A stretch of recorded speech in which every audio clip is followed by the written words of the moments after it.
If you think stealth van life is a peaceful existence, then you're absolutely kidding yourself. The reality of hiding in plain sight is lying awake at 2 in the morning waiting for that flashlight to shine through your bloody windscreen. It is pure psychological warfare. So everyone online sells you the absolute lie. They show you the fairy lights in the morning, a brew with the mountain view in the background. But the truth about full-time van life in the UK is that you are treated like a complete nuisance for the most of the part of the year. You build a windowless box just so you can park outside a retail park without a busybody calling the police on you because they think you are casing the joint out. Paranoia can completely wreck your mental health if you let it. So I spent my first winter freezing in January and jumping at every single noise outside. I was a nervous wreck trying to sleep while some lads did bloody donuts at the end of the road.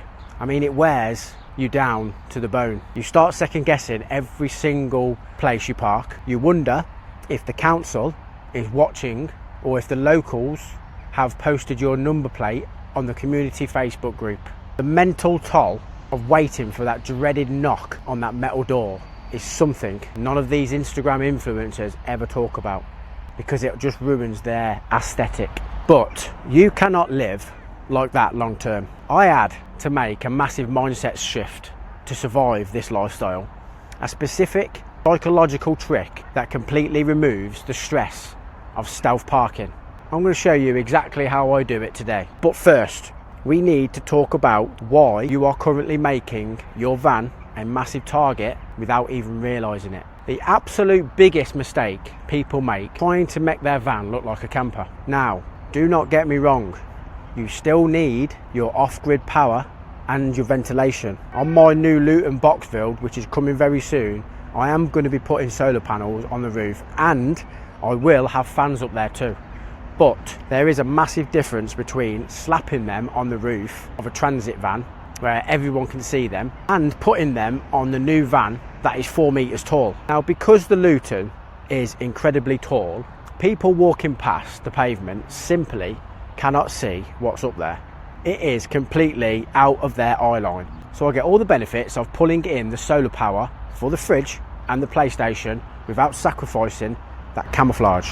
So if you are in a standard height vehicle and you have a massive solar panels angled up on the roof and a huge awning bolted on the side, then I'm afraid that is not stealth. You are a massive beacon to everyone walking past. My philosophy is total camouflage. I just want to look like that generic builder's van or delivery truck. You want to look like you belong on a building site or outside a Wix. Now, dirt is your absolute best friend here.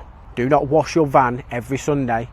Leave the dust on the bumper. Throw a copy of a daily newspaper and a high visibility jacket on the dashboard. Maybe leave an old hard app and a clipboard on the passenger seat. So if your van looks like it's worth 50 grand, people will try and break in. If your van looks like it's full of old paint pots and smells like damp, then people walk straight past. It is about blending in to the background of the British miserable streets. I mean, you want to be so boring to look at that people's eyes just glaze over the vehicle. Then we get to the light and the sound. Blackout blinds in the cab are simply not enough to hide you. You need a solid bulkhead. This is why I always preach about cab entry only layouts. It gives you total security, zero light bleed. If anyone shines a torch in the front, they just see a metal wall. But sound is the real killer. That ticking of your cheap Chinese diesel heater pump will give you away instantly on a quiet residential street. You have to suspend the pump on rubber mounts and wrap it. You need thick Celotex insulation all over the walls and ceiling just to keep the cold out. But to keep the noise in, if Rowan barks at a fox outside, then I need to know that sound is deadened before it reaches the pavement. Now, when I am playing games late at night, I cannot have the sound leaking out onto a quiet cul-de-sac. A single gap in this van needs filling with either expanding foam or Celotex board. Let's talk about the smells for 1 minute, because this is another massive giveaway that people always forget. You could have the most stealthy looking van in the world, but if you are cooking a massive fry up or a curry at 8 in the evening, the smell is going to drift right down the street. If someone is walking their dog past your van and they suddenly smell bacon coming from what looks like an empty builder's van, the game is completely up. This is where those roof fans on the 4 metre high Luton really save the day. They vent the cooking smells straight up into the atmosphere, high above the pavement, instead of blowing it out at head height. It is about thinking 3 steps ahead of the general public. So let me ask you right now, drop a comment down below and tell me, what is the absolute worst encounter you guys have ever had while trying to stealth park? Did someone try your door handles? Did you get a parking ticket at 3 in the morning? Did you get a parking ticket? Let me know, because I read all the comments and we can now learn something from each other's nightmares. So the actual routine of stealth parking is a massive part of the psychology. I call it the ghost protocol. You never arrive at your sleeping spot before it gets dark. You never step out of the van once you have parked. You do not dump water in the gutter. You turn off the engine and you vanish into the back. You also have to understand the difference between your parking options. Industrial estates are dead after 6 in the evening, but you have to watch out for those private security patrols. Residential streets are safer from security guards, but you run the risk of a local curtain twitcher taking a photo of your number plate. You have to read the vibe of the street before you commit for staying the night. I always aim for places where tradesmen might legitimately leave their work van overnight. Between 2 other parked cars is usually the best, so you don't stick out on your own. You also have to manage the physical realities of hiding inside a metal box. Now, condensation is a massive giveaway.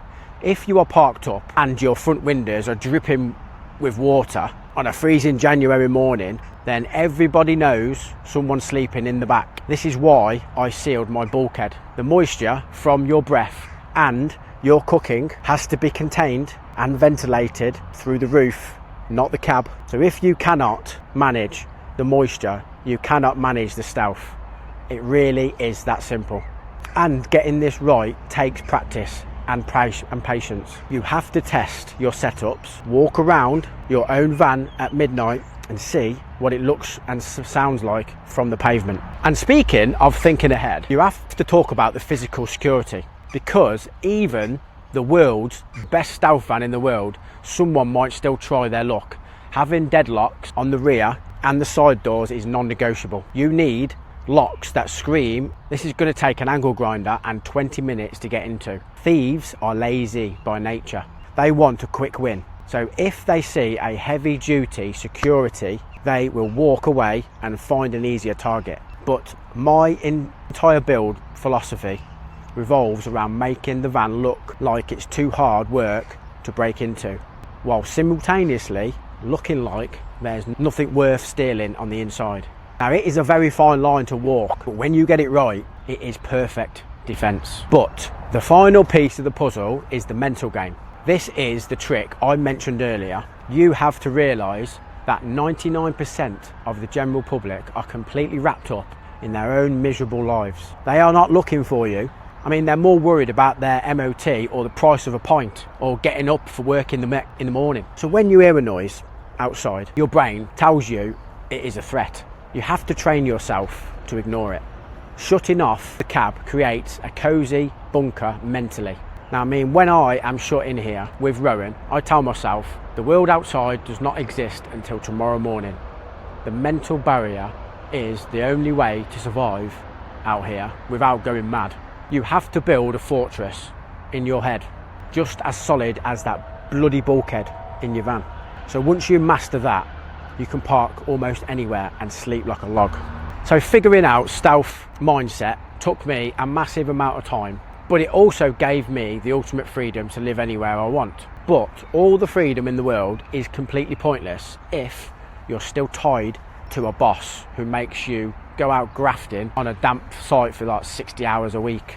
The entire reason I moved into a van was to escape the broken system. Now, I fund my living entirely through affiliate marketing. I can park up on a wet street in the middle of nowhere, and as long as I've got phone signal, I can earn a living without asking anyone permission to take a bloody break. Now, it's not some fake internet scam, but a proper way to build an income remotely.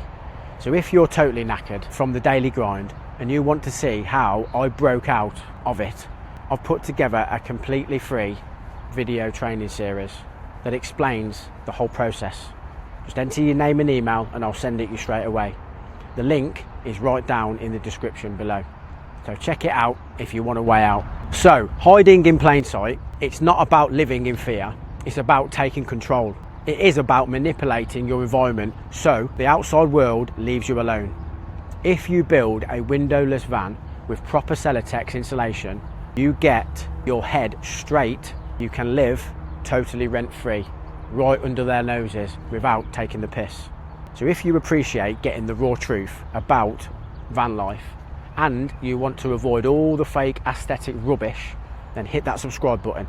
We are building a solid group of realists here and I want you involved. Now you understand the mindset of stealth parking, but you still need to know how to actually build the van to survive out here. So YouTube says you need to watch one of these 2 videos next. Give it a click right now and I'll see you over there. Keep your head down and stay safe, mate.